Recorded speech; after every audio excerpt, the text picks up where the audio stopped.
Salut tout le monde, c'est Silver du Manoir des Geeks. On se retrouve pour une nouvelle vidéo jeu de société avec Marvel Champions JCE. Dans cette vidéo, on va revoir les packs que j'ai créés et particulièrement dans celle-ci, nous allons voir le pack de Black Cat qui vient avec le set de rencontre, le Caïd. On va voir ça en détail, c'est parti! Black Cat, que voici. Donc Black Cat, c'est un personnage, donc moi j'ai connu pour info.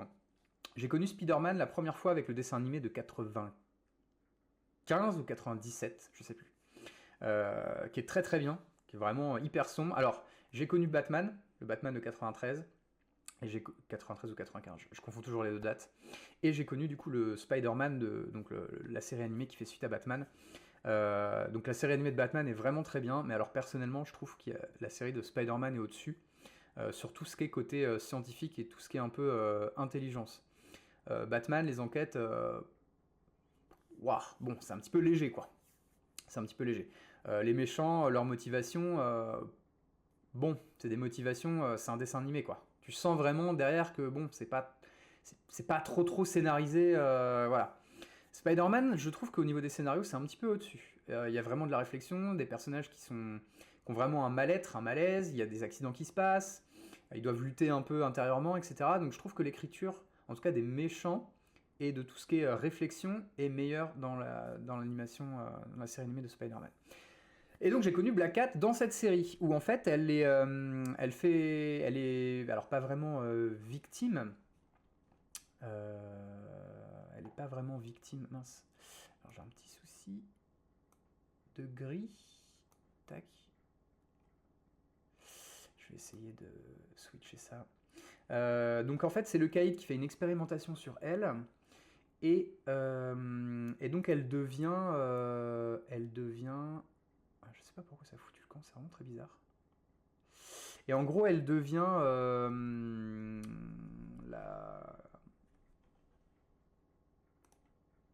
contre sa volonté. Elle devient la victime, entre guillemets, d'une expérimentation qui va viser à lui donner de la chance, lui donner énormément de chance, et faire que les personnes qui sont autour d'elle ont beaucoup moins de chance qu'elle. Voilà. Donc ça, c'est quelque chose qui m'avait marqué dans le dessin animé, et c'est quelque chose qu'on retrouve dans le comics. Donc j'ai repris quelques passages du comics Spider-Man, j'ai aussi lu les comics Black Cat qui sont sortis, je crois, au moment où j'avais commencé à créer, c'est sorti quasiment en même temps. Donc je les ai lus en VO, et dans ce comics, en fait, on apprend donc que Black Cat, elle a été entraînée à être une voleuse donc, par son père, mais il y a toute une histoire autour d'un clan de voleurs qui s'appelle la Guilde des voleurs. Et donc ça donnera son némésis avec Odessa Drake. On y reviendra tout à l'heure. Donc voilà. Donc j'essaye de trouver un personnage, j'essaye de trouver des choses qui la caractérisent. Donc Black Cat, donc c'est un personnage qui joue aussi énormément avec son apparence physique, de manière à déstabiliser les adversaires. Alors ça c'est l'excuse qu'on donne dans les comics, de manière à avoir des personnages féminins hyper sexualisés. Mais du coup elle joue avec son physique de manière à déstabiliser les personnages. Et donc je voulais qu'il y ait un minimum ça. Parce que je trouve que malgré le fait que ce soit Fantasy Flight Games qui édite le jeu Marvel, il y a Marvel derrière, et Marvel ils sont en train de mettre des hollas un petit peu partout et sur tout et n'importe quoi dans leur univers, pour tout ce qui est film, produits dérivés, etc. Et du coup je trouve que les personnages perdent énormément de leur essence. Alors parfois pour le mieux, mais parfois pour le pire. Hashtag le Spider-Man de Tom Holland, il n'y a plus grand chose de Spider-Man dans ces films. Bref. Donc, la création de Black Cat, je voulais donc un personnage qui soit donc, on va dire, un côté un petit peu sexy, pas trop non plus. Je reviendrai sur la carte Bindley tout à l'heure, que j'ai dû retoucher de manière à cacher un petit peu plus sa poitrine, parce que c'était tellement exubérant que voilà, ça me devenait ridicule. Mais c'est aussi un personnage qui volait, parce que dans cette version-là, elle n'est plus une voleuse. Ce n'est plus une voleuse, mais elle lutte en fait encore contre ses addictions pour tout ce qui est cambriolage, diamants, argent, etc. Mais c'est une version de Black Cat où elle est vraiment, on va dire, elle est réhabilitée, et elle fait partie donc plus ou moins de la team de héros, et c'est pour ça qu'elle a le trait héros alloué. Voilà. Donc une fois que j'ai dégagé des traits de caractère du personnage, il faut transformer ça en élément de jeu, et donc avec les mécaniques de jeu. Et ça, c'est pas forcément facile.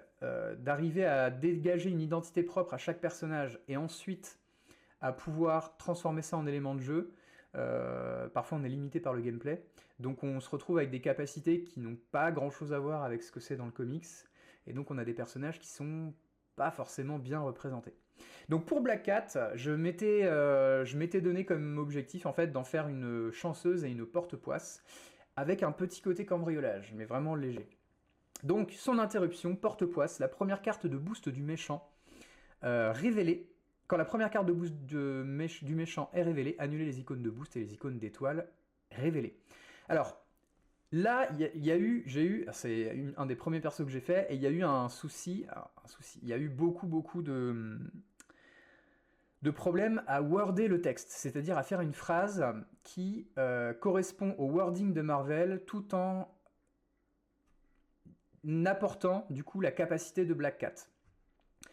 Ce qui était très compliqué, c'était la redondance de l'effet. En fait, quand la première carte de boost du méchant révélée, annulez les icônes de boost et les étoiles et les icônes d'étoiles révélées. Ça veut dire quoi? Ça veut dire qu'en fait, chaque fois que la première carte de boost est donnée, mais il n'y a pas de récurrence en fait dans les effets, mais c'est bien chaque première carte de boost, en gros à chaque tour du méchant, la première carte de boost qui lui est donnée et qui est révélée, en fait, elle est annulée. Les icônes ne sont pas comptabilisées. Donc en fait, elle est révélée, elle est discard, elle est défaussée, elle va dans la défausse, mais elle n'est pas prise en compte. Ça fonctionne donc en solo, bah forcément quand on est en Black Cat, ça veut dire que chaque fois que le méchant nous attaque, la première carte qu'il va avoir, il n'y a pas de boost, donc en fait on sait, si le méchant n'a pas de deuxième carte de boost, on sait la quantité de dégâts qu'on va prendre, c'est la valeur d'attaque du méchant. Mais si vous jouez en multi, du coup, ça fait que, en fonction de où est le jeton premier joueur, ça va plus ou moins aider un personnage. On a un personnage qui a plus beaucoup de points de vie, qui va se faire attaquer par le méchant. Si Black Cat est en héros, si le joueur de Black Cat est en héros à ce tour-là, bah, du coup la première carte de boost est trashée, donc ça peut un peu aider le joueur en défense. Donc voilà, première carte de boost trashée. Donc là, bah, à chaque tour, la première qui est révélée, boum, elle n'est pas comptabilisée. C'est donc à chaque tour. Et donc on a ce petit côté qui n'est pas très simple à comprendre. J'ai vu quelques messages du coup sur le forum où j'ai bien réexpliqué que c'est bien à chaque fois, sauf qu'en fait, dans les textes de Marvel, il n'y a pas de récurrence. Alors si j'avais à modifier cette carte maintenant pour la changer, pour la rendre plus claire, je mettrais à chaque tour en fait. Interruption, la première carte de boost du méchant qui est révélée à chaque tour. Alors faut tout reworder, mais en gros, quand la première carte de boost du méchant est révélée à chaque tour, annulez les icônes de boost et les icônes d'étoiles ainsi révélées. Voilà. Ce serait un truc un petit peu plus clair. On s'éloignerait un peu du wording Marvel, mais ce serait un petit peu plus clair. C'est ce que j'ai fait après plus tard dans certaines extensions. Je me suis un petit peu éloigné du wording Marvel de manière à avoir un effet un peu plus clair et plus simple à comprendre. Parce qu'il y a des effets de cartes que j'ai créés qui sont un petit peu complexes. Et donc forcément, c'est pas facile à mettre en place, surtout quand il n'y a pas de FAQ encore. Sur l'explication de comment ça fonctionne. Autant dans Marvel Champions, il y a une extension, il y a une FAQ, il y a des questions-réponses, il y a des errata, etc. Donc tu peux te référer, on peut se référer au document. Autant là, bah, comme je suis le seul à créer les cartes et à faire les effets, bah, faut arriver à me poser la question, à me toper, donc forum Marvel ou Facebook, mais Facebook, je n'y vais quasiment pas, donc forum Marvel. Voilà. Donc ça c'était notre Black Cat. Ensuite on a la forme d'alter ego, donc Felicia Hardy. Jour de chance. Donc d'un côté on a le côté non chanceux qui va pourrir les adversaires, pourrir le méchant notamment. De l'autre côté on a le côté alter ego avec du coup le côté chance. Et donc avec le jour de chance on a une réponse. Après le début de votre tour, ajoutez un jeton sur une carte ayant le mot-clé utilisation X, X étant une valeur, hein. Utilisation 2, 3, 4, etc. etc. Du coup, ça permet de recharger les cartes tout simplement qui ont ces mots-clés. Donc typiquement, les lance-toiles de Spider-Man, ça recharge. Les armes de Rocket, ça recharge. Les boucliers, les cartes de défense verte, Les améliorations, donc tout ça c'est pareil, il y a des mots-clés, il y a le mot-clé utilisation, donc du coup ça peut recharger. Donc c'est pas mal. C'est après le début du tour, ce qui fait que ça ne peut pas doubler l'effet. Quand tu es en héros et que tu repasses en alter ego, du coup le jour de chance ne fonctionne pas. Il faut attendre le début de ton tour pour pouvoir remettre du coup un jeton sur la carte ayant le mot-clé utilisation, sinon c'était beaucoup trop fort. En fait, plus tard dans les autres extensions, il y a une carte qui fait ça, mais c'est pas une identité. Là c'est une identité, donc c'est sur le board tout le temps. La carte, la Mélio qui fait ça, plus tard, elle peut se faire trasher en fait, elle peut se faire défausser, donc du coup il faut la repayer, il faut qu'elle revienne, etc., etc. Là, comme c'est quelque chose qui était en place, j'avais vraiment limité ça au début du tour, de manière à ce que ce soit pas trop fort. Donc Black Cat, 9 points de vie, taille de main 6 et taille de main 5 en héros. Alors pourquoi 9 points de vie? C'est très simple. Au tout début du jeu, on a un peu... Il y a eu plus ou moins des bases qui ont été établies. En gros, les personnages à 9 points de vie, ce sont des personnages qui n'ont aucun pouvoir physique, qui n'ont aucun entraînement martial ou physiologique ou mental ou quoi que ce soit. Et donc ils sont sur du 9 points de vie. Tony Stark est sur du 9 points de vie, du coup Félicien Hardy est sur du 9 points de vie, je crois qu'il y a plusieurs autres personnages aussi qui sont sur du 9. Et après, tous ceux qui ont soit un entraînement, soit des capacités physiques hors normes, on arrive sur du 10, du 11, voire du 12, et puis après on a le Hulk qui est sur du 14. J'ai toujours trouvé ça un petit peu bizarre d'ailleurs que Hulk et Bruce Banner aient 14 points de vie, sachant que Bruce Banner c'est juste un humain en fait, et que quand il passe en Hulk, ouais, il est plus gros et plus fort. Et j'aurais trouvé ça plus intéressant en fait que Bruce Banner du coup n'est que 9 points de vie et que Hulk en est 14. Ce qui fait que en fait il faut que tu soignes un petit peu Hulk avant de redevenir Bruce Banner, parce que sinon tu pourrais mourir. Il aurait pu y avoir une petite mécanique comme ça intéressante de personnage. Je garde ça sous le coude, peut-être qu'il y aura un perso... peut-être que je ferai un perso comme ça avec des points de vie différents en fonction du héros ou de l'alter ego. Je comprends que ce soit dur à intégrer dans le jeu parce que du coup le joueur doit constamment faire attention, c'est un élément de jeu qui est assez complexe, donc il faut faire attention quand tu switches, et le problème principalement c'est que quand tu es en héros et que tu prends des dégâts, au bout d'un moment tu dois te soigner, mais si tu passes en alter ego, la menace sur la manigance monte et du coup tu peux perdre la partie. Donc là ça peut être le double kill. En fait t'es en héros mais t'as plus de points de vie, t'es obligé de passer en alter ego pour te soigner, sauf qu'en passant en alter ego ça peut te tuer, donc c'est compliqué en termes de mécanique de jeu. Donc pourquoi pas, on verra ça. Du coup, Black Cat, elle a comme allié Spider-Man, Peter Parker.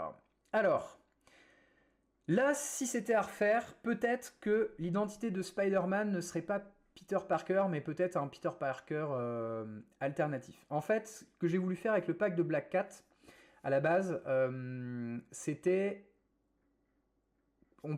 Il pouvait plus ou moins remplacer le pack Spider-Man. Donc, j'avais mis Spider-Man Peter Parker comme allié. C'est le Spider-Man avec le costume symbiotique, parce que quand il est avec le costume symbiotique, on sait dans le comics que il est beaucoup plus attiré par tout ce qui est un peu plus borderline, etc. Et Black Cat l'attire énormément. Et donc le costume symbiotique le libère un peu de ses chaînes, et il est... on va dire, il est un petit peu moins... comment je pourrais dire ça? Ouais, il est plus attiré par Black Cat, il est un petit peu moins freiné par son couple avec Mary Jane, s'il est en couple à ce moment-là dans le comics.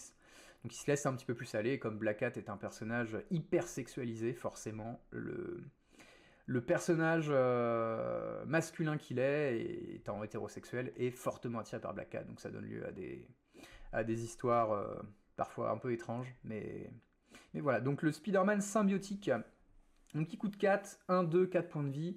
Il peut répartir ses dégâts entre les sbires, on peut dépenser une action, une ressource rouge via une action pour leur faire donner plus 1 en attaque. Ce qui fait qu'il monte à 3, et surtout il peut séparer ses dégâts, donc c'est pour un calcul, on va dire, aux petits oignons de dégâts, pour pouvoir achever les sbires un petit peu, ou taper un sbire et mettre un sur le méchant, voilà, pour ne pas perdre les dégâts et pouvoir vraiment aller aux petits oignons. Salut Mchoumi, coucou, j'espère que tu vas bien. Le cambriolage, du coup, ce sont les 3 events du pack qui font un peu référence du coup à son ancienne vie. Ça coûte 0 et ça permet du coup de piocher la première carte du deck. Et en fonction de la ressource, d'avoir un petit bonus. Et c'est surtout pour la... Alors, on va piocher la carte, ça fait une carte en plus.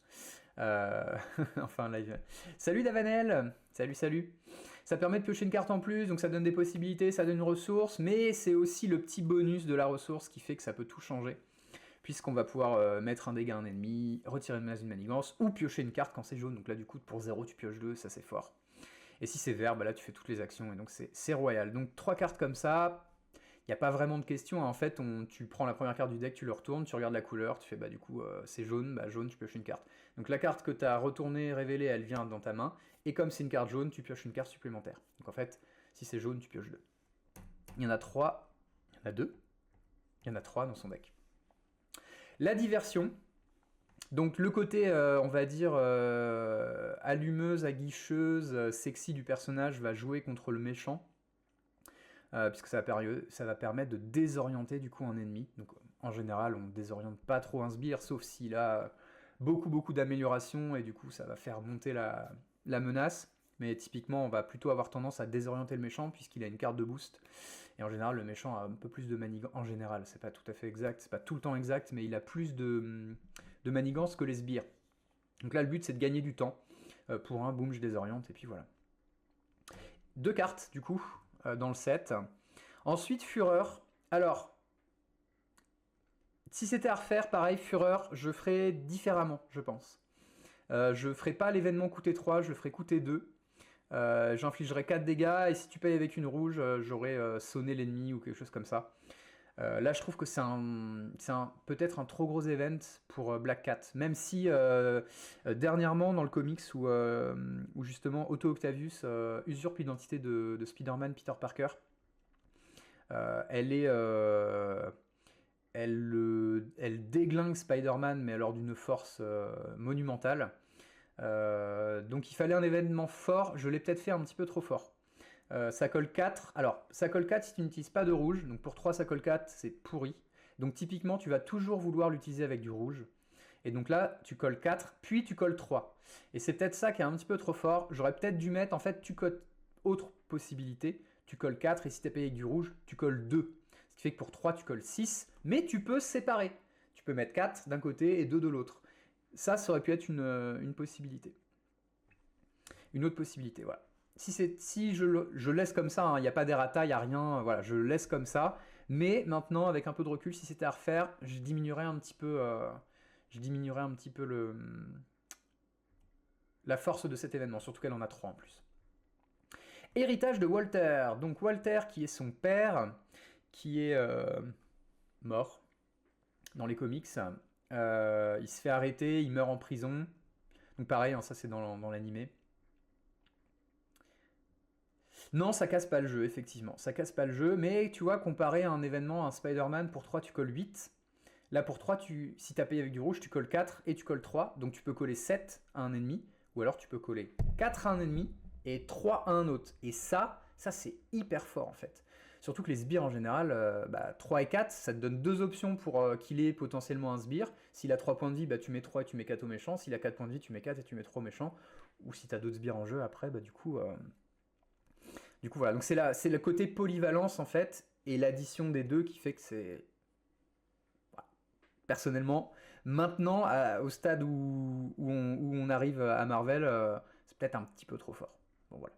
Mais ça casse pas le jeu, effectivement. Donc héritage de Walter, donc c'est l'héritage que Walter Hardy laisse à sa fille. Donc tous ses trésors, enfin son argent blanchi des cambriolages, tous ses trésors, etc. etc. Donc là sur l'illustration dans le comic c'est un bâtiment en fait. Elle va hériter d'un bâtiment qui est hyper bâtiment avec des sculptures, des machins, enfin tout ce que tu veux.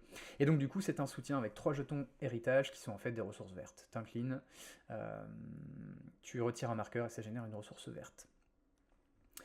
Voilà, pas de question. Le bain de lait, donc la fameuse carte, bain de lait où j'ai dû remonter le niveau de l'eau un petit peu. Je l'ai même beaucoup remonté, peut-être pas assez. Mais bon, après, il faut que ça rende aussi quand même, faut que ça rende un peu crédible en termes du niveau de l'eau. Mais voilà, donc le bain de lait, alors c'est quelque chose qui est récent. Alors tout dépend du mot récent, hein, mais en gros, elle prend des bains de lait pour se détendre. Voilà. Donc ça me semblait intéressant de faire une carte qui lui permette de regagner de la vie et de virer des cartes d'état, donc désorientées, sonnées. Mais également, comme quand tu vas dans un bain et que tu te détends, bah t'es plus trop tenace en fait, t'es plus préparé au combat, les veines ressorties, les muscles tendus et tout. Non, en fait, t'es complètement étendu. Donc si t'as un jeton d'état tenace, tu le perds en fait. Voilà, c'est le petit côté, en gros, tu vas dedans et t'as plus de jetons. Donc si t'es tenace désorienté, tu perds les deux. Si t'es les trois, tu perds les trois. Si t'es que tenace, bah, tu perds tenace. Par contre, tu te soignes de 3.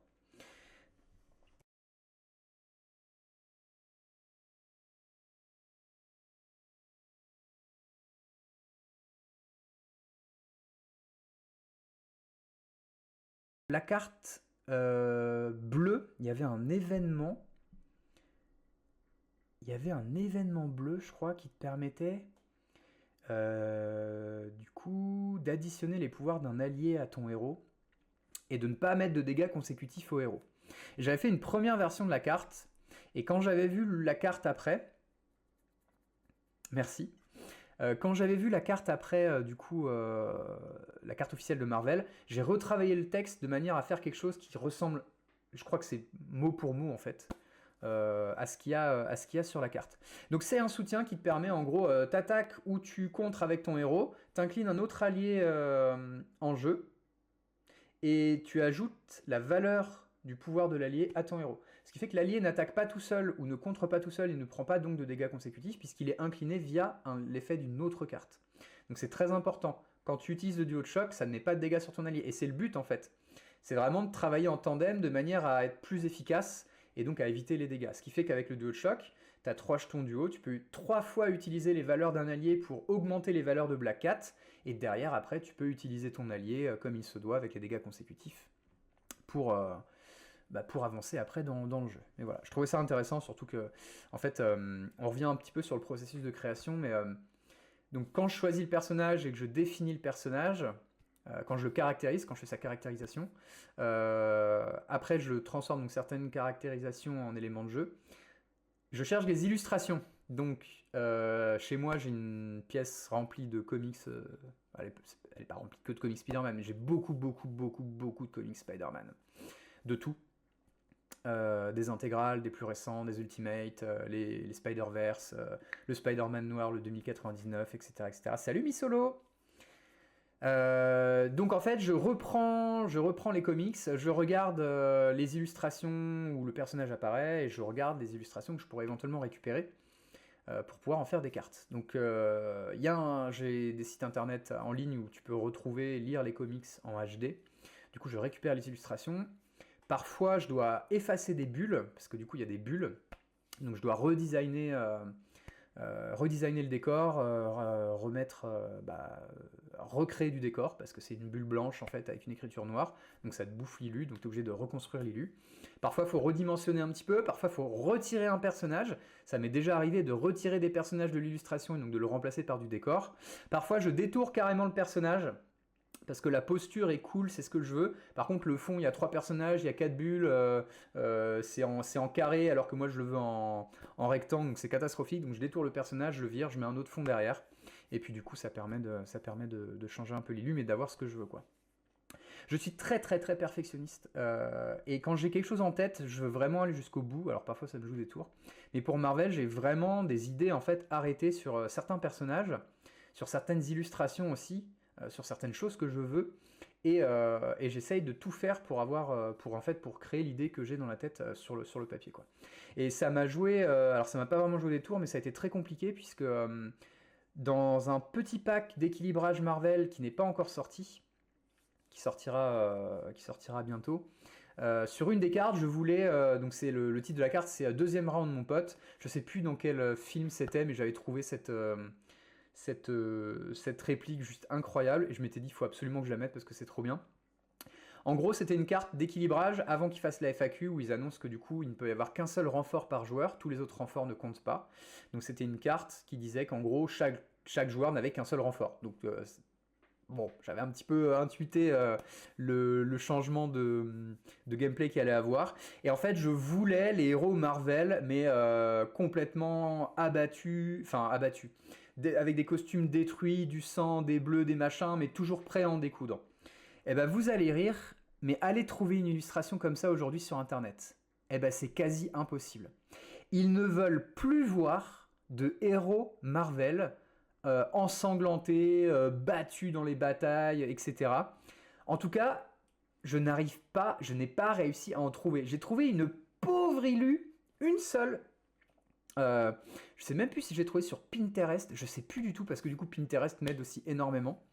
Mais en gros, voilà, il y a Spider-Man en premier plan, il a 2-3 égratignures sur son costume avec un petit peu de sang, il s'est un petit peu déchiré, mais vraiment vite fait, et je me suis dit, bon bah, ça fait 15 ans que je cherchais cette illustration. Au bout d'un moment, je pète un câble, je lâche, et je m'étais dit, c'est pas grave, en fait, je vais prendre une illu avec les héros, et en fait, je vais déchirer moi-même leur costume, je vais leur mettre du sang dessus, et puis ça va le faire, quoi. Et donc j'avais trouvé cette illu, et chose très rigolote, c'est que en cherchant une image de héros qui protègent d'autres héros pour ce même pack de cartes d'équilibrage, je suis tombé sur la femme invisible des 4 Fantastiques, qui est avec le costume un peu déchiré, un petit peu de sang au niveau de la bouche ou du visage et tout, et elle projette une bulle devant elle ou derrière elle pour protéger des gens et tout. Et en fait, ce qui est terrible, c'est que des persos solo blessés, tu vas en trouver, mais toute une équipe de super-héros complètement défoncés, complètement abîmés en sang et tout, zéro. Pour Marvel, l'union fait la force. Alors je suis tout à fait d'accord, hein, mais je trouve ça vraiment bizarre que aujourd'hui tu ne trouves plus ce genre d'image Marvel quand tu tapes une recherche, même avec l'IA, quoi, tu vois. J'avais essayé avec l'IA, je dis bah donne-moi des sites où je peux voir des super-héros et tout. Alors évidemment, maintenant c'est fini, c'est mort parce que tu te heurtes aux droits d'auteur et tout. Donc l'IA, elle va pas aller te dire bah tu peux voir Spider-Man abîmé sur ce site-là et tout. Parce que du coup, il dit ah ça correspond pas à nos conditions d'utilisation, je sais pas quoi. Donc voilà, voilà, donc c'est vraiment dommage. Bref, voilà. C'est un peu la galère. Masque de détection. Alors là, c'est une création de ma part. En gros, j'aime beaucoup les personnages qui ont des masques ou des lunettes ou des trucs technologiques qui leur permettent de voir des choses différentes. Et alors là, je crois que c'est la version Ultimate. Et je ne sais plus, si c'est un masque de vision nocturne ou si c'est un masque thermique qu'elle a dans le comics. Je sais plus.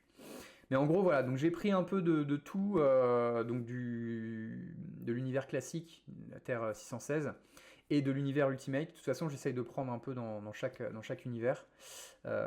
Quand il n'y a pas assez dans l'un, bah, j'essaye de m'inspirer un petit peu de ce qui me plaît aussi dans les autres univers. Et donc là, il y avait le masque de détection.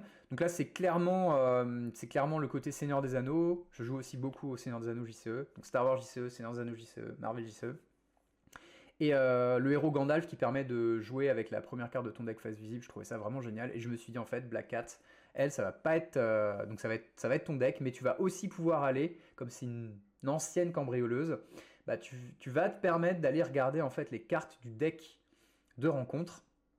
Et donc ça va te permettre de jouer avec la première face visible pour savoir sur quoi tu vas tomber. Ce qui fait qu'avec le pouvoir de Black Cat, tu peux combiner, si c'est par exemple une carte du set standard, le méchant manigance ou le méchant attaque qui n'a pas d'icône de boost, du coup tu peux te dire bah en fait je suis pas obligé de rester en héros pour sauver, je sais que je prendrai pas de dégâts, donc même si c'est la manigance, on sait que ça monte de temps, donc du coup je peux switcher en alter ego si tu joues en solo.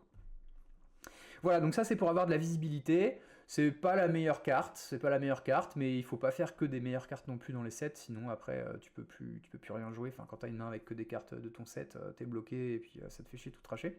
Donc faut des bonnes cartes, faut de très bonnes cartes, faut des cartes un peu moins bonnes, ou des cartes, on va dire, conditionnelles, qui sont un peu plus difficiles à sortir, mais quand ça sort par contre ça fait le café. Et j'y reviendrai notamment avec le pack 2099 avec la carte verticalité, qui permet d'annuler, en fait qui permet de retirer un jeton d'accélération, qui est hyper situationnel, qui coûte 3, Mais c'était un peu chiant parce qu'il n'y avait que cet effet-là. Et du coup, au dernier moment, juste avant l'impression, j'ai rajouté, en fait, c'est au moment où l'icône d'amplification est sortie, où toutes les cartes de boost gagnent un icône. Je trouvais ça mais tellement pété du cul. Je me suis dit, non, mais ça, faut cancel, faut qu'on trouve un truc pour l'annuler. Donc du coup, j'avais rajouté, ou alors vous annulez tous les icônes d'amplification ce tour-ci. Les griffes rétractables, donc, alors, je ne crois pas que Black Cat ait de griffes rétractables.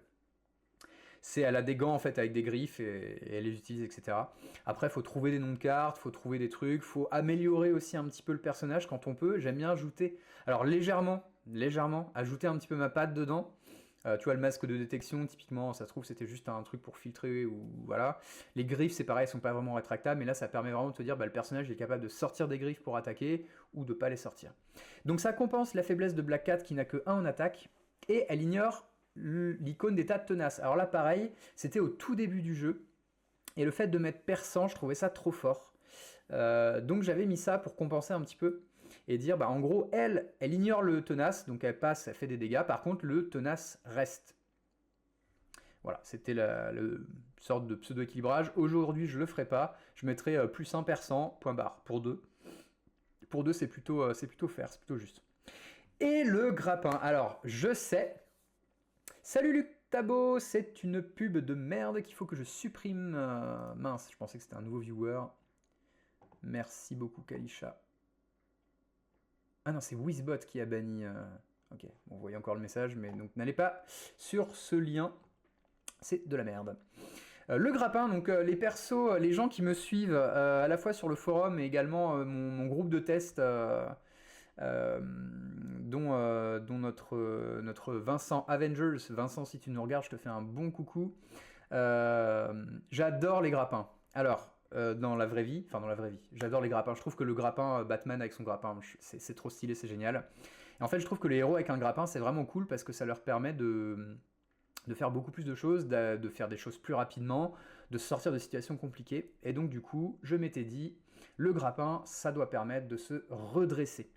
Donc le grappin redresse Black Cat et vous allez voir que dans la plupart des autres packs custom que j'ai fait, quand le héros a un grappin, c'est toujours la même chose, le grappin permet de redresser le héros, parce qu'il n'y a rien de plus frustrant de te dire, en fait Marvel c'est un peu compliqué, c'est un peu étrange parce que tu as ton héros que tu vas incliner pour contrer ou pour attaquer, mais ton héros en fait c'est pas ce qui va faire le taf, c'est surtout les cartes que tu vas avoir sur le board ou en main, les gros événements que tu vas jouer, etc. Mais personnellement, je trouve que quand tu te prends un sonné ou un désorienté, moi, ça m'affecte beaucoup plus psychologiquement que sur le jeu en lui-même. En fait, je me dis, merde, je suis incliné. Ah putain, je suis incliné. Non, fais chier. Mais en fait, ouais, je suis incliné, mais je peux toujours jouer des cartes. Voilà, je peux toujours faire des trucs. Du coup, le grappin permet un peu de compenser cet aspect faille psychologique où justement tu te fais sonner, du coup tu dois t'incliner, etc., etc. Ça permet aussi, chose très importante en termes de stratégie, de te dire, bah, je suis en alter ego à ce tour-là, je vais me soigner une première fois, je vais passer en héros, je vais incliner le grappin, je vais me redresser et je vais pouvoir contrer ou attaquer. Ou vice versa, faire l'inverse. Je vais pouvoir contrer un petit peu parce que je sais que la manigance c'est un peu chaud, donc je vais contrer avec Black Cat à 2. Et derrière, derrière avec le grappin, je me redresse, et après, je repasse en alter ego, et ça me permet de me soigner. Il fait bien le taf, ouais, il fait bien le taf. Alors, petite information assez rigolote. On voit les onomatopées sur certaines de mes cartes. Sur certaines cartes, je ne les ai pas retirées. C'est un choix. J'ai voulu les garder. Sur d'autres, j'aurais pu les retirer, et j'ai eu la flemme, et je ne l'ai pas fait. Et notamment sur le jusqu'au bout de Spider-Girl, il y a un gros bam comme ça sur la carte. En fait, c'était tellement énorme, il y avait tellement de travail à faire que je me suis dit, vas-y, c'est bon, c'est pas grave, je laisse couler, tant pis. Donc voilà, le grappin qui permet de redresser Black Cat, et donc c'était la 15e carte du pod. Et on va ensuite passer à l'obligation et au Némésis. Il va juste falloir que je change. Tac, hop, voilà. La source. Addict à ceux qui brillent, donc là on revient sur donc, le côté les travers de Black Cat. Elle revoit des bijoux. Et du coup elle doit... elle doit succomber à ses désirs et donc elle retourne voler des choses. Donc comme toute les premières obligations qui étaient sorties dans Marvel Champions, tu peux passer en alter ego, tu peux incliner ton identité pour retirer l'obligation de la partie, ou tu peux défausser les 3 quarts de ton deck et tu places une menace sur la manigance principale par type de carte ainsi défaussée, ce qui représente un peu les trésors que Black Cat aurait volé. Donc plus elle en vole, et moins elle a de temps pour aller empêcher le méchant de faire ses mauvais coups. Ensuite, donc on a la guilde des voleurs. Alors je vais pas pouvoir tourner la carte, du coup c'est un peu compliqué, donc on va les faire en portrait malheureusement. Donc la taille de main des joueurs est diminuée de 1 et on a une icône de crise. Alors pourquoi la taille de main est diminuée de 1? Parce que la guilde des voleurs, quand tu fais partie de la guilde des voleurs, en fait tu as un paiement à faire tous les mois. La guilde, donc du coup Black Cat, elle a fait partie de la guilde des voleurs, et donc elle a quitté cette guilde, et Odessa Drake, la chef actuelle de la guilde des voleurs, revient réclamer toutes ces années en fait où elle n'a pas ramené de butin, de trésor, d'argent à la guilde. Et donc du coup ça fait que ça handicape ta main, ça handicape tes ressources. Et donc un petit icône de crise pour te dire que en fait la guilde t'est tombée dessus et en gros tu peux pas aller sauver la ville du Rhino parce que t'es prisonnier avec la guilde dans un entrepôt. Donc en gros tu dois d'abord résoudre ça avant de repasser sur le méchant.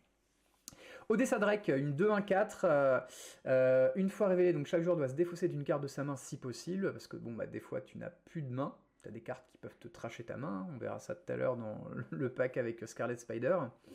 Et donc quand Odessa Drake est vaincue, tu la mélanges dans le deck rencontre. Alors pourquoi est-ce qu'elle revient? Pourquoi est-ce qu'elle a peu de points de vie? Elle a fait un pacte, alors si je dis pas de bêtises, elle a fait un pacte avec un démon. Je sais pas si c'est pas avec Mephisto, mais je pourrais dire une bêtise. Donc elle a fait un pacte avec un être surdimensionnel, et elle est immortelle. En gros c'est ça. Alors je sais plus si c'est quand elle meurt elle revient, ou si elle peut pas mourir. Donc en fait elle est constamment mélangée dans le deck jusqu'à ce qu'elle sorte en boost, de manière à pouvoir passer le truc, quoi. Voilà. La traque nocturne.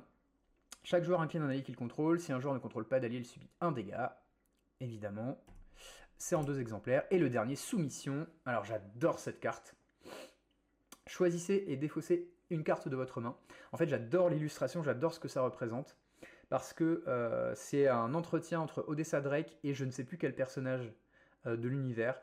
En fait, le gars, il arrive, c'est une nana, c'est Odessa Drake, vas-y, rien à foutre, moi je vais poser mes trucs et tout. Et en fait, elle le remet à sa place en 2-2, et le mec, derrière, il baisse la tête, et c'est terminé pour lui, quoi. Et donc, d'où l'aspect de soumission, en gros, c'est voilà, tu fermes ta gueule et tu m'obéis, quoi. Voilà, donc ça c'était le set de Nemesis, pas de questions de FAQ là-dessus. Et on va arriver sur le scénario du Caïd.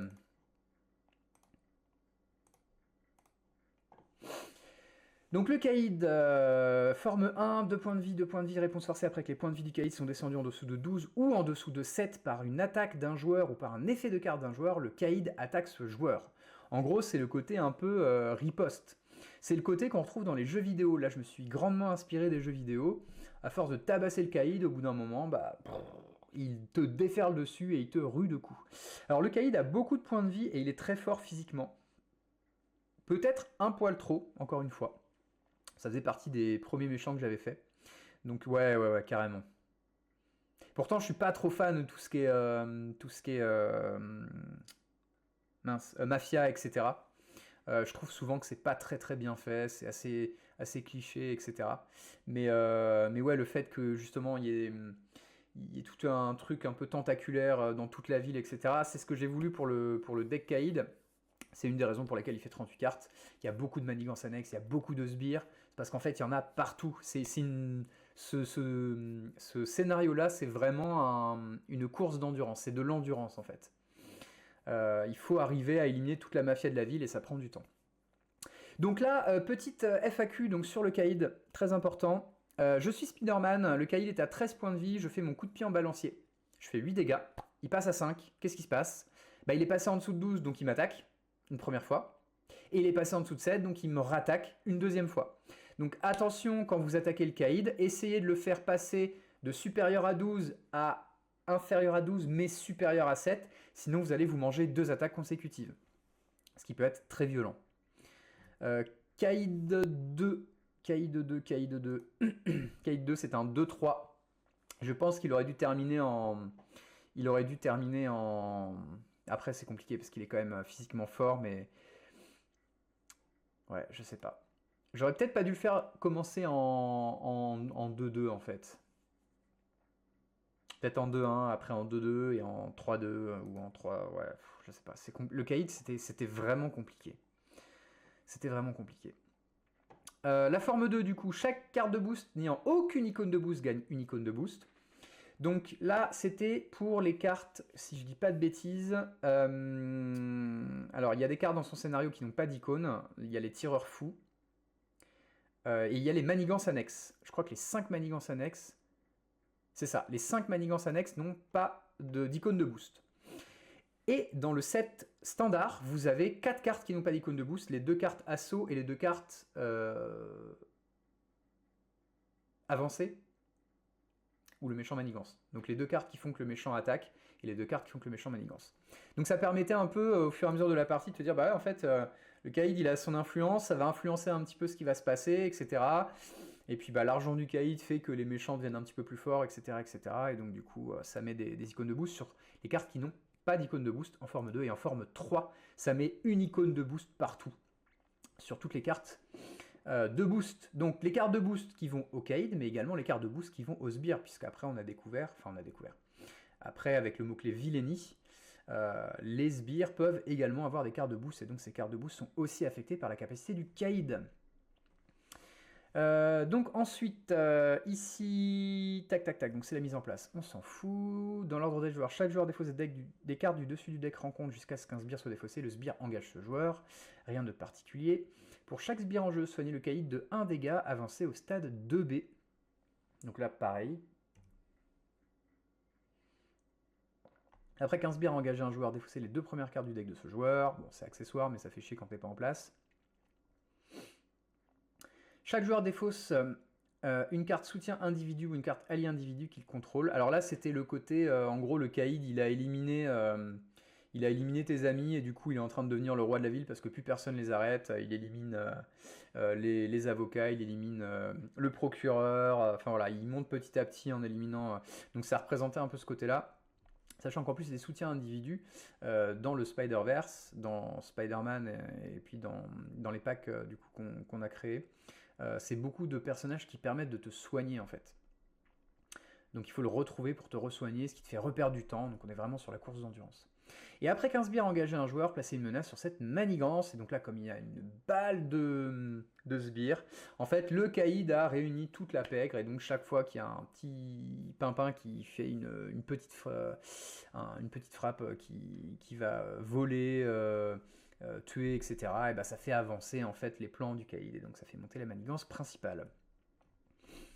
La canne du caïd qui ne peut pas être défaussée, il n'y a pas d'action de héros. C'est quelque chose que j'ai voulu aussi, ça, que ce soit pour la canne ou le costume. Donc il gagne perçant et puissant en manigance.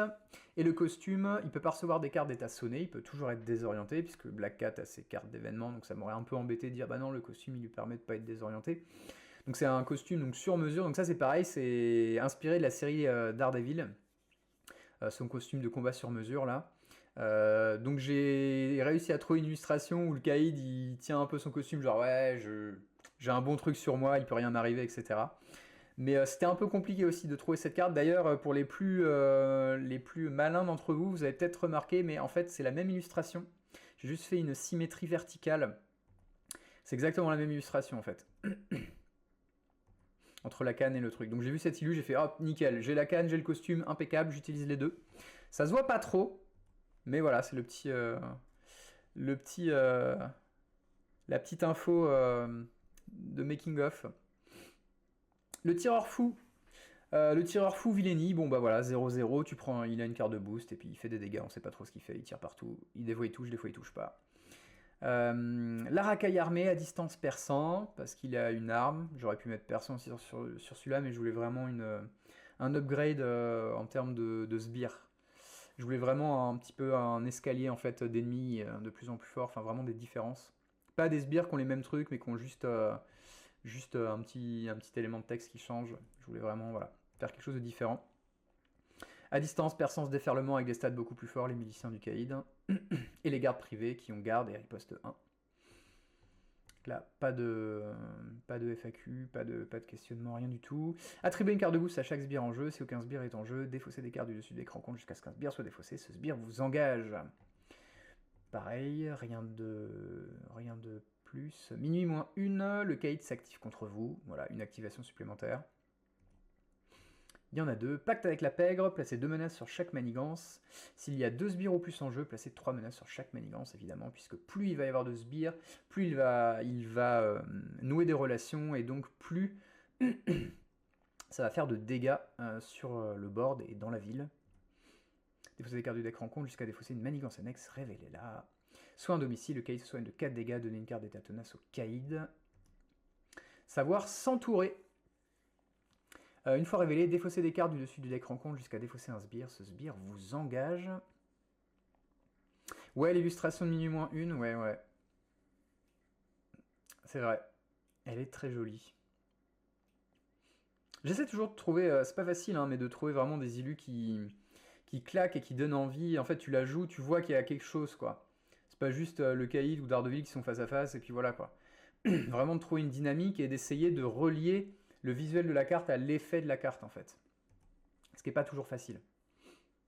Et donc, en gros, quand j'ai les effets, bah, je cherche une illu qui correspond à l'effet, ou alors je vois une illu, je fais « Ah, cette illu, elle est trop bien, je vais en faire un effet », et du coup, je travaille l'effet par rapport à l'illustration. Ça marche dans un sens et dans l'autre, en fait.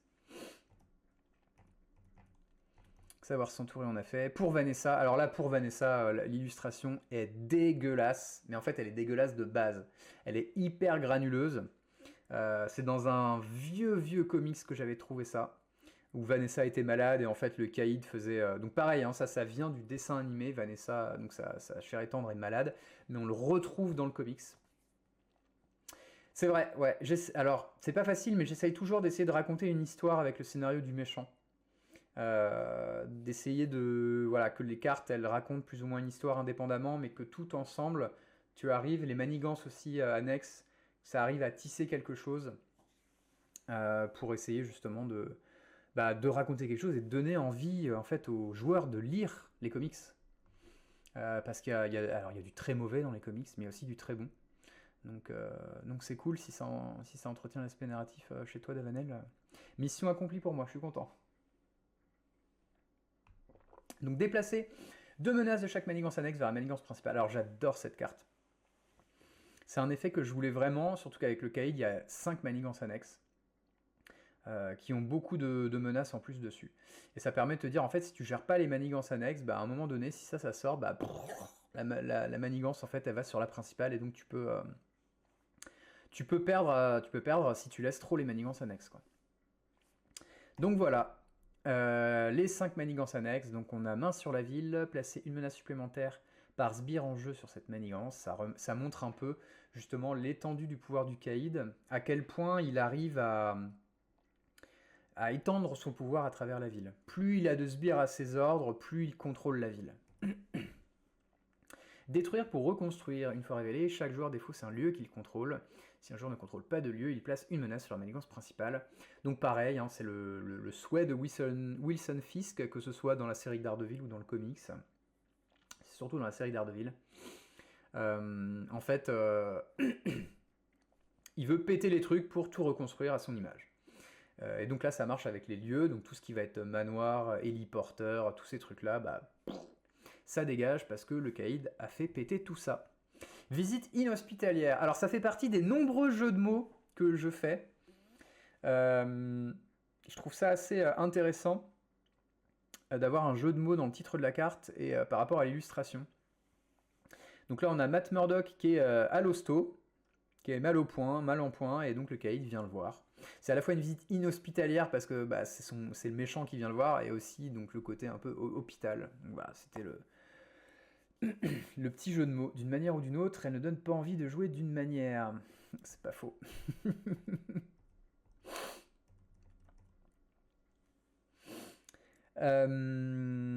Du coup, ajouter 2 menaces supplémentaires sur cette manigance par joueur sous forme d'alter ego. Donc c'est toujours la même chose en fait, les manigances elles vont arriver, tu vas rajouter de la menace dessus parce que c'est le caïd et parce que il a plein de plans à droite à gauche, il a plein de contrats partout, il a plein de sbires, donc voilà, c'est vraiment Encore une fois, la course d'endurance, la course de fond, quoi.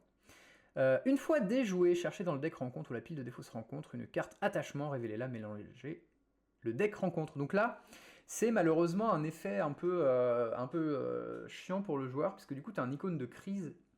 Tu peux pas donc contrer la manigance principale. Donc ta condition de défaite augmente de tour en tour, donc tu es obligé de résoudre ça. Et le truc, c'est qu'une fois que c'est résolu, en fait, le Kaïd, il va s'équiper. Parce que du coup, tu as été chez lui, tu as été dans sa résidence. Et donc là, il se dit, oh, ça peut plus le faire. Ça peut plus le faire, donc il faut que j'y aille. Donc il va s'équiper soit de la canne, soit du costume. Et comme on le sait, il peut ni défausser l'un, ni défausser l'autre. Donc le Kaïd va être de plus en plus fort au fur et à mesure de la partie.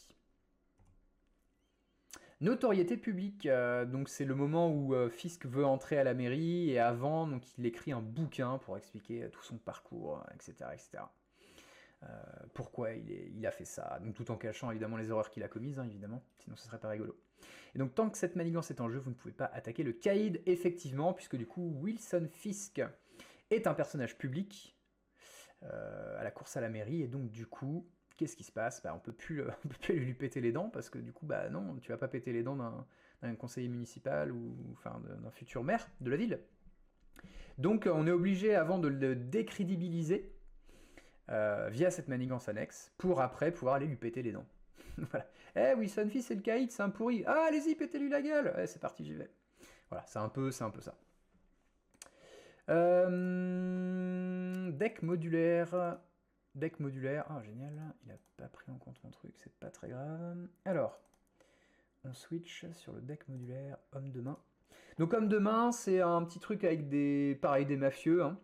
Que j'ai voulu faire, que vous pouvez intégrer, c'est un deck modulaire, donc vous pouvez l'intégrer dans n'importe quel truc, avec des mecs qui viennent un peu te collecter des dettes, on va dire, enfin, pas vraiment des dettes, mais collecter de l'argent en échange de leur protection, ou de leur non-violence. Donc ici ça donne une carte rencontre, c'est 4. Pourquoi j'ai pas mis par joueur? C'était pour changer. Voilà, je voulais changer, je m'étais dit bon on va mettre 4 et puis voilà. Je sais pas si c'était une bonne idée, en tout cas ça apporte un peu de variation dans le jeu. C'est aussi simple que ça. Ensuite on a donc ces fameux collecteurs, à distance perçant, défausser la première carte de votre deck, donc ça arrive, en gros tu perds un truc de ton deck. C'est pas fou, mais ça fait toujours un peu chier quand tu as des cartes de mise en place. Le braquage, tu défausses une carte de ta main. Alors, défausser une carte de votre main, quand c'est pas marqué au hasard, c'est toi qui choisis. Tu choisis une de tes cartes et tu la défausses. Voilà, petite précision importante. Et règlement de compte, une fois révélé, défausser un allié ou un individu que vous contrôlez. Donc là, il faut vraiment qu'il y ait un mort. Donc si t'as pas d'individu, ça passe par un allié. En général, tu vas préférer défausser un individu. Tu vas préférer... Alors ça dépend. Mais dans le Spider-Verse, tu vas préférer défausser un allié qu'un individu, sauf avec le pack avec Spinneret, qui joue avec ses alliés énormément, et quand les deux alliés sont en jeu, là, c'est la folie. Surtout avec la nouvelle carte Acolyte, en bleu, là, et les cartes d'Acolyte qui sont venues avec. Oh, si vous n'avez pas testé ça, les gens, testez ça. Spinneret en bleu, avec la carte l'upgrade Acolyte, et avec les cartes qui disent, en gros, redresse ton Acolyte pour redresser ton héros, et après tu choisis... Soit ils gagnent tous les deux plus un attaque, plus un compte jusqu'à la fin de la phase, soit tu soignes un dégât des deux. Et comme Spinneret, quand elle s'incline, tu peux incliner un allié pour ajouter les valeurs du pouvoir au héros, bah là c'est méga rentable. Et surtout si tu fais de Spider-Man l'acolyte de Spinneret, bon on y reviendra tout à l'heure, mais en gros voilà, tu vas piocher comme un porc, tu vas faire des dégâts et contrer comme un porc, et puis ton allié il va avoir pris 0 dégâts, enfin bref, puis après tu le redresses avec tes événements ou l'upgrade pour 2, j'ai oublié le nom, où tu as des jetons ordre, tu l'inclines, tu retires un jeton et tu redresses un allié, enfin bref, c'est la folie, c'est la folie. Donc voilà, règlement de compte, c'était le premier pack, 7 modulaire, et ensuite on avait l'explosion au raft. Alors l'explosion au raft, donc le raft c'est une prison dans laquelle les super vilains sont enfermés. Et donc là il y a une explosion et donc il y a des super vilains en fait qui vont... Enfin il y a des super vilains et il y a des vilains classiques. Enfin il y a des méchants lambda, hein, il y a des hommes de main, etc. Mais c'est une prison hyper sécurisée. Une fois révélé dans l'ordre des joueurs, mettez en jeu un prisonnier du raft engagé avec chaque joueur depuis le deck rencontre, ou la pile de défausse rencontre, mélangez le deck rencontre. Donc là, Dans ce pack-là, comme on joue jusqu'à 4, il a fallu rentrer 4 prisonniers du raft, puisque du coup on en donne un à chaque joueur. Alors pour info, c'est l'homme sable qu'on voit là, c'est Flint Marco. Mais il faut le savoir, il n'a pas ses pouvoirs, ça faisait un prisonnier lambda, donc je l'ai pris et je me suis dit ce sera un prisonnier du raft. Fantasy Flight Games fait souvent ça dans ses jeux de cartes. T'as l'illu d'un personnage ou d'un événement, et en fait c'est pas du tout ce que c'est, mais ils l'ont changé pour pouvoir servir la carte. Donc voilà, c'est un 2-2-4, il a ténacité parce que c'est un prisonnier, il fait de la muscu en prison, donc il est tenace. Et après que le prisonnier du raft a manigancé ou attaqué, tu donnes une carte rencontre au joueur engagé. Parce que ça va entraîner des choses, tout ça. Et ensuite, donc émeute au niveau 2, une fois révélé, défaussez votre main. Alors je sais que là, je me suis fait, mais alors défoncer. J'ai certains de mes potes qui m'ont dit, mais c'est quoi ta carte de merde là, putain, tu défausses ta main, mais c'est n'importe quoi. Ouais, mais il faut aussi des cartes comme ça, je trouve. Je pense qu'il faut des grosses cartes comme ça. Il en faut pas beaucoup, mais il en faut certaines aussi où tu as vraiment un effet de dingue, où tu prends une grosse tarte dans les dents, et où tu te dis, ok, bah là maintenant, pour m'en remettre, ça va être compliqué. Ça te fait pas perdre la partie, hein, émeute de niveau 2. Contrairement à une avancée où le méchant manigance en plus, et du coup tu perds, ou une attaque où il te kill, ça te fait pas perdre la partie. C'est fort parce que tu perds ta main, donc pour le peu que tu l'as un petit peu trié, que tu te dis, bah au prochain tour, je pose ça, je pose ça, je pose ça, et t'as pioché pile poil ce qu'il fallait, et que là t'as l'émeute et ça sort, bon bah tu la perds. Après, t'as des Spider-Man, t'as des héros du Spider-Verse qui ont des effets, des pouvoirs, l'essence d'araignée, qui te permettent d'annuler ça. Donc c'est aussi contrable. C'est fort, je suis d'accord, tu perds ta main, c'était au bout de ta vie quoi, mais bon. On en a terminé avec la review de ce pack, j'espère que la vidéo vous a plu, si c'est le cas n'hésitez pas à mettre un petit pouce, ça fait extrêmement plaisir. J'attends vos retours dans les commentaires, que ce soit sur le set de héros ou sur le pack rencontre, et je vous donne rendez-vous dans une prochaine vidéo sur la chaîne du Manoir des Geeks. A très bientôt, salut salut!